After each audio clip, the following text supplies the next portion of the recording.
going on, everybody? My name is Kevin Vidinia and welcome to my channel, Super Power Review. And on today's video, we're going to be talking about this ghost of a book right here. We're going to be talking about its rarity, what makes it so rare, and why the prices of this comic book is astronomical. If you find this video informative, don't forget to smash that like button for me. That really helps this video. Subscribe to the channel for future videos just like this. And let me know what you think about this video in the comments section down below. So we're going to talk about this book right here. This is a Maximum Carnage #1. This came out in '94. And we're going to talk about a little bit about this book here, and we're also going to talk about the video game. And to anybody who's a youngin' who was born, I don't know, maybe like 2000 and later, who didn't really play too much with Super Nintendo. Maximum Carnage was a video game. It was a beat 'em up video game. This was also the first video game where you could play as Venom, which was really cool. It actually had really cool music on the game too. I know you probably have the theme song stuck in your head. It was a really fun game. It was very nostalgic, but this video game was super hard. Insanely hard. I could never beat this video game. I mean, granted, when I played this game, I was probably 5, 6 years old. My brother never was able to beat the video game. I knew nobody who could beat this video game because it was just insanely hard. They only gave you like 3 lives or something. You had to go throughout the game through these like secret rooms to find more lives. It was super hard. It was very difficult. The video game cartridge came in red, and that blew everybody's minds like, oh, it's not Super Nintendo gray, it's red.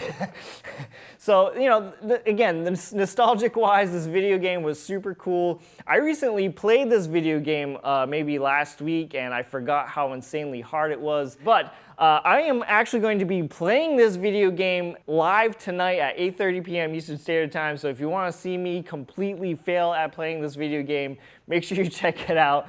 It will be a good time. I'll be playing it with my brother. So this video game came out. We had Maximum Carnage come out on Spider-Man Unlimited #1 back in '93. So this video game was really meant to help comic book sales. Marvel really wanted to get the video gamers to kind of go onto their side and make new fans. When you purchased Maximum Carnage, if the video game shop had it, came with this comic book here, okay? Now, I don't know what the estimated run is on this comic book. It's not established. But if I were to kind of give a crack at it, I really think that there were 5,000 copies made of this comic book. And like I said, this is not solid facts here, okay? That's just my guess. So like I said, you go to the counter, you buy Maximum Carnage back in 1994. If the video game shop had this promotional comic book, they were going to give it out to you. So in this comic book has half of the pages of Spider-Man Unlimited #1, okay? So it's half of a comic book. But this comic book is also really cheaply made. So it's just a promotional comic book. Like I said, they wanted to get video gamers to pick up comic books and read this story. Maximum Carnage was a huge storyline back in the 90s. Maximum Carnage is the 90s, in fact.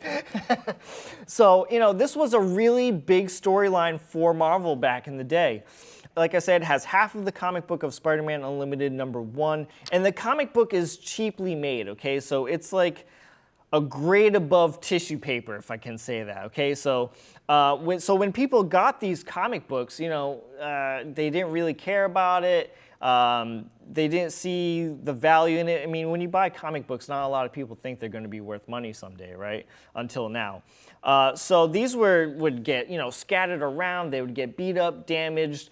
Even with how cheap the paper was, when they were stapled together, the paper would just kind of rip right around, around the staple, and it would have loose pages.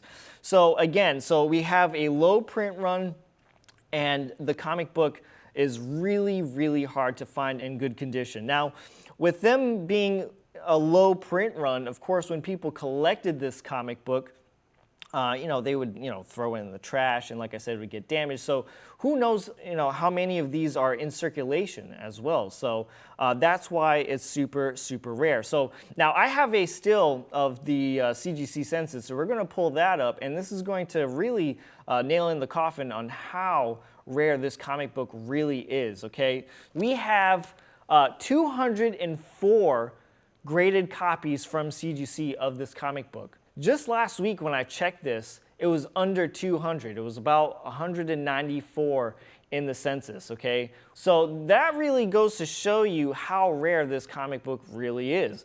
Now, I was trying to look on the CBCS website to see how many they have graded on their census. I couldn't find any, unfortunately, because I guess you have to be a member on it. I'm not 100% sure, but if I had to take an educated guess, I would be willing to bet my life that it would probably be half of the CGC census. So I'm talking maybe 100 and change. I picked this book up 2 weeks ago now. I wanted to do unboxing on this on the channel here, but couldn't, unfortunately. But man, it was crazy unboxing this, because I'll tell you, when I unboxed it, this was the first time I ever saw this comic book in person, and this was also the first time I've ever held this comic book in person. I have never seen this comic book at a shop, never seen this comic book at a con. So again, this is a ghost of a comic book. I almost never see any of these. I also picked this up from a really cool dude on Instagram, in case if you want to buy one. He goes by the Depressed Onion on Instagram. If you want to check him out, I'll leave a link to his page in this video's description down below. I think he has a couple more for sale, so if you want to check it out, maybe inquire about one, I would highly suggest it. Now, if you were to pick one up, I mean, any copy is pretty good. But I think if you can get this book the lowest at a 7.5 maybe, I think you would be really good. I think you got yourself a pretty good investment right here. Anything like an 8.0 or 8.5 is running about $500 right now. 9.0s to 9.2s are running anywhere from $700 to $900, and a 9.4 and over, you know, like a 9.6 is going for over $1,000 easily, and a 9.8 is going for a whopping $4,000, which is nuts. 14 graded at a 9.8. That is rare. That's pretty crazy. To be a person who grew up in the 90s, to play this super tough video game, and to have this this promo. So man, guys, this book is beautiful. If you guys can get your hands on one, I would definitely do it. This is a great investment book, especially if you're into symbiotes, Spider-Man, or if you're crazy nostalgic about the video game. I would highly suggest picking it up if you can get your hands on one. Check out my friend Depressed Onion on Instagram. Maybe he has a few more. I think he does. And then you can make your investment there.